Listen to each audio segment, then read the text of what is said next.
Hi! In this clip I'm going to show you how to achieve the best results from using gel colours.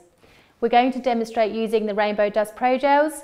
You could use this technique and method for any of the gels available on the market, and it shows you how quickly and easy it is to achieve perfect results every time. The Rainbow Dust Pro Gels make it really easy to be able to colour your fondant, and they give you a great depth of shade and a great variation of shade. You can see from the samples that I've made up here, these are just the 4 primary colours. So we have the leaf green, lemon yellow, blue and pink. And you can see the spectrum goes from this really deep, almost neon bright colour right up to this very pale pastel colour. The variation that you can achieve from these shades also leads you on to being able to combine these shades to create these colours here. So I have a deep purple going down to a lilac, and that is a mixture of the pink and the blue. I have a lavender or pale blue, and that's a combination of the lighter shades of the pink and blue, and the skin tone, flesh tone orange colour, which is the pink and the lemon. My advice is to play around with these colours and see what you can achieve. When I mix the colours to create a new colour, I had balls of fondant in these shades here already mixed, and then I combined the 2 shades together. You don't need to add the gel straight to the fondant and then mix in. I found it easier to mix the 2 colours once they were made up. I'm going to show you how quick and effective it is to achieve a good depth of colour from a simple white fondant. This is a off the store shelf brand, and it's a simple fondant sugar paste that you can access in any supermarket. I'm going to use the pink, and I'm going to demonstrate to you just how little you need to achieve these colours. I'm going to dab it straight onto the top of my fondant. I haven't squeezed it, there's not a huge amount. I've literally just dabbed the top straight onto the sugar paste.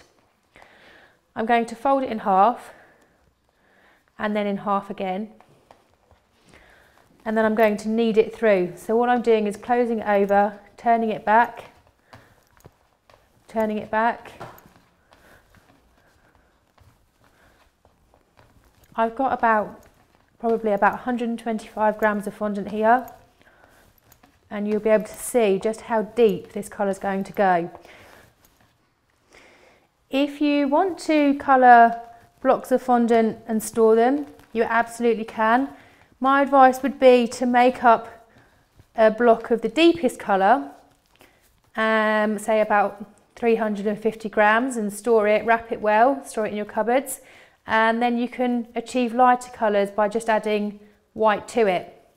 You can see how quickly this colour takes, and I'm just constantly opening it up and turning it back on itself until it combines.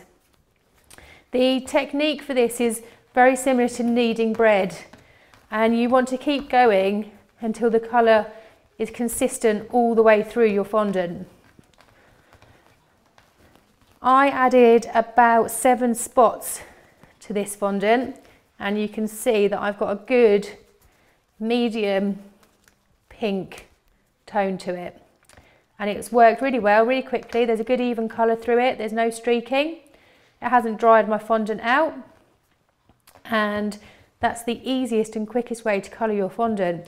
If you are colouring a kilo, maybe 2 kilos, you can use your mixer with its dough hook setting. The golden rule to follow is 2-2-2. We never put more than 2 kilos in. We never mix it for longer than 2 minutes. And we never go higher than speed 2. You want to break your kilo block into 4, put it into the mixer, add your colour, and then put the dough hook in and mix it on speed 2 for 2 minutes. Once those 2 minutes are up, you need to allow your mixer to rest for 2 minutes before you recommence mixing. This is particularly helpful for large amounts of fondant when you need a continual even colour throughout them and you haven't got the arm strength or the energy to be able to colour it yourself.